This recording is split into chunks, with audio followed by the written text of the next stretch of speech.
नमस्कार, आपका मेरे चैनल में स्वागत है। आज मैं आपको देवठान एकादशी की व्रत कथा सुनाने जा रही हूँ। अगर आपको ये कथा पसंद आए तो कमेंट बॉक्स में भगवान विष्णु की जय अवश्य लिखिए। साथ ही अगर आपने अभी तक मेरे चैनल को सब्सक्राइब नहीं किया तो सब्सक्राइब कर लीजिए और बेल आइकॉन पर क्लिक जरूर कीजिए, जिससे हमारे वीडियो के नोटिफिकेशन आपको मिलते रहें। एक राजा थे।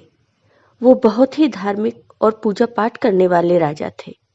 राजा हर एकादशी को व्रत रखते थे। राजा के पूरे राज्य में सभी एकादशी का व्रत रखते थे।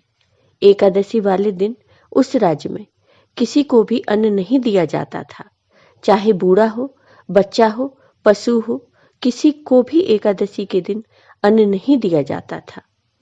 उस राज्य में सभी लोग एकादशी के दिन केवल फलाहार करते थे। एक समय की बात है, किसी दूसरे राज्य का व्यक्ति उस राज्य में आया और वह नौकरी मांगने राजा के पास गया। उस व्यक्ति ने राजा से कहा, मैं दूसरे राज्य से यहाँ काम करने आया हूँ, कृपा करके मुझे अपने राज्य में नौकरी दे दो। मुझे नौकरी की बहुत ही आवश्यकता है। तब राजा ने उस व्यक्ति से कहा, ठीक है, मैं नौकरी तो तुम्हें दे दूंगा, पर इस राज्य का एक नियम है, उसे तुम्हें भी मानना होगा। तब उस व्यक्ति ने कहा, ऐसा क्या नियम है महाराज? तब राजा ने कहा कि यहाँ पर रोज तुम्हें खाने को मिलेगा, लेकिन एकादशी के दिन तुम्हें खाने को अन्न नहीं मिलेगा। इस राज्य में एकादशी को कोई भी अन्न नहीं खाता, तो तुम्हें इस नियम का पालन करना होगा। उस समय उस व्यक्ति को नौकरी की जरूरत थी, तो उसने हाँ कर दी और वो व्यक्ति उस राज्य में नौकरी करने लगा। कुछ समय बाद जब एकादशी आई तो उसे खाने के लिए फलाहार का सामान दिया गया। उसने सामान देखा तो सोचने लगा, इससे तो मेरा पेट नहीं भरेगा और मैं भूखा भी नहीं रह सकता। यह सोचकर वह व्यक्ति राजा के पास गया और राजा से कहने लगा कि महाराज, इससे मेरा पेट नहीं भरेगा, मैं भूख के मारे मर जाऊंगा, मैं भूखा नहीं रह सकता, मुझे खाने के लिए अन्न दे दो। तब राजा ने कहा, मैंने तो तुमसे पहले ही कहा था कि इस राज्य का नियम है, लेकिन तुमने तब तो हाँ कर दी थी।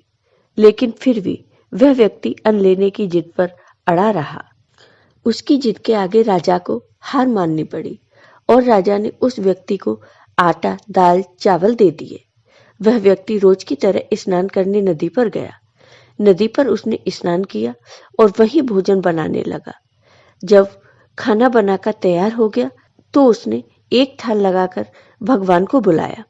वह जोर जोर से भगवान को बुलाने लगा, आओ भगवान, भोजन तैयार है, भोजन ग्रहण करो। उसके बुलाने पर भगवान विष्णु वहां आए तथा प्रेम से उस व्यक्ति के साथ भगवान विष्णु ने भोजन किया। भोजन करने के बाद भगवान विष्णु अंतर्ध्यान हो गए और वो व्यक्ति वापस अपने काम पर चला गया। अगली बार फिर एकादशी आई और वह व्यक्ति फिर से राजा के पास अन्न लेने गया। इस बार उसने राजा से पहले से दोगुना अन्न मांगा। राजा ने उससे पूछा, क्यों, तुम्हें ज्यादा अन्न क्यों चाहिए? पहले भी तुम्हें इतना अन्न दिया कि तुम्हारा अच्छे से पेट भर जाए। तब उस व्यक्ति ने राजा से कहा, महाराज, उस बार मैं भूखा रह गया था, मेरे साथ भगवान जी भी तो भोजन करते हैं, तो हम दोनों के लिए इतना भोजन कम पड़ता है।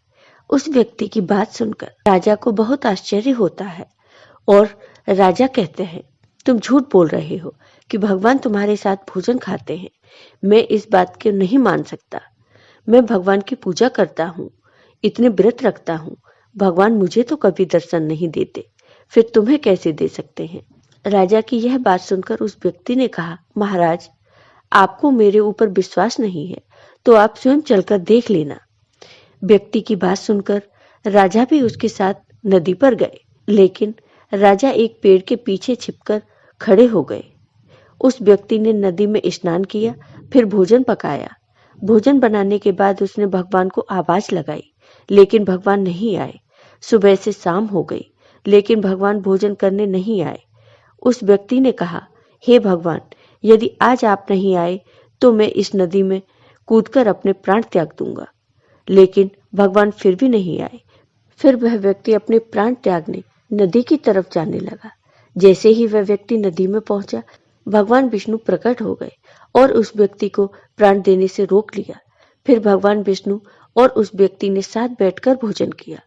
भोजन करने के बाद भगवान विष्णु उस व्यक्ति को अपने साथ अपने धाम ले गए। यह सब राजा पेड़ के पीछे खड़े होकर देख रहे थे। तब राजा ने सोचा, व्रत उपवास से तब तक कुछ नहीं हो सकता जब तक व्यक्ति का मन शुद्ध नहीं होता। फिर राजा पूरे मन से व्रत उपवास करने लगे और अंत में राजा को भी स्वर्ग मिला। आपको ये वीडियो पसंद आया हो तो कमेंट बॉक्स में कमेंट करके जरूर बताइए। साथ ही मेरे वीडियो को ज़्यादा से ज़्यादा शेयर करिए। धन्यवाद।